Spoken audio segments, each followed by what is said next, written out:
तर आज मी तुम्हाला दाखवणार आहे आपलं जुनंवालं घर. तर हे आहे ते. तर इथं पण माझ्या आईनं झाडं वगैरे लावले. हे भिंत कधी पडन काही सांगता नाही. चला तुम्हाला घर वगैरे दाखवतो आता. तर हे आहे ते घर. त्याच्या आधी तुम्ही पहिले स्वयंपाक खोली पाहून घ्या. ते स्वयंपाक खोली एवढी लहान आहे की हिच्यात 2 जण बसू शकते. 2 जणांच्या वरती स्वयंपाक कोणीच करू शकत नाही, म्हणून ही एवढी लहान आहे. तर तुम्ही स्वयंपाक खोलीच्या समोर पाहसाल तर तुम्हाला दिसते इथं पिंकर वगैरे ठेवले आहे. हे आम्ही वावरात लावत असतो.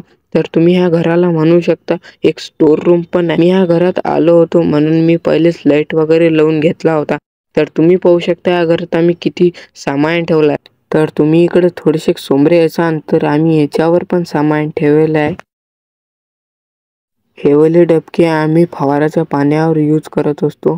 आणि हे पाटी आहे, याच्यावर आई पापडा वगैरे बनवतात. काय माहित काय आहे तर. आणि आपल्या घरी मिठ्ठू पण होता म्हणून हे पिंजरा पण आहे. तर तुम्ही इकडे असाल तर अधिक एक दरवाजा आहे. ह्या दरवाजाच्या मागं आहे थोडीशी जागा आणि त्याच्या तिकडेच लावलं आहे आम्ही थोडेसे झाडं. तर इकडे आमच्या भाषेत घरामाग असे म्हणतात. तुमच्या इकडे काय म्हणते कमेंटमध्ये नक्की सांगा आपल्याला. हे सर्व झाडं माझ्या आईने लावले.